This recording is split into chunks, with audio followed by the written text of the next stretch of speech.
আগে জানতাম আমার কোনো হেটার্স নেই, কিন্তু মনে মনে যে আমার এতগুলো হেটার্স তৈরি হয়েছে এটা তো আমি আগে জানতাম না। এই ভিডিও করার পেছনে কিছু মানুষ আমাকে সামনে থেকে অনেক বেশি উৎসাহিত করেছে। ওমা, সামনে থেকে করলে কি হবে, পেছন দিক থেকে দিয়েছে তো অনেক বড় বাস। আমি এমন আপনজন বা প্রিয়জন চাইনি তো।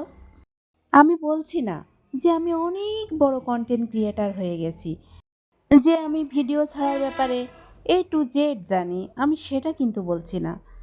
আমি নাকি সুন্দর করে ভিডিও ছাড়তে জানি না, কোথায় কোন গান লাগালে ভালো হয়, ভিডিও এমন করলে ছাপড়ি হয়ে যায়, আমি কিছু বুঝি না। তো আমি আসলে বুঝতে চাই কিভাবে ভিডিও করলে আসলে সফল হওয়া যায়। ওমা, আবার শুনছি আমার পা নাকি অনেক লম্বা হয়ে গেছে। তো পা লম্বা যে কিভাবে হলো সেটাই তো বুঝতে পারছি না। মাঝে মধ্যে দুই একটা ভিডিও ছাড়ি, তার মানে যে পা অনেক বড় লম্বা হয়ে গেছে এটাও তো আমার জানা ছিল না।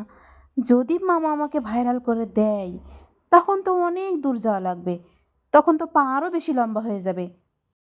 তখন আমার হেটার্সদের যে আসলে কি অবস্থা হবে জানতে চাওয়া আমার মন।